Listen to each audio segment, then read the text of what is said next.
привет! С вами Лев.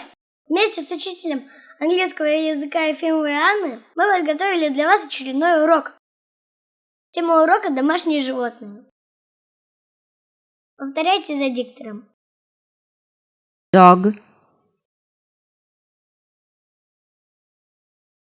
pig,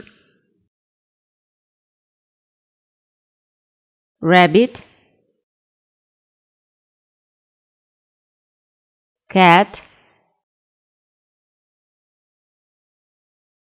horse,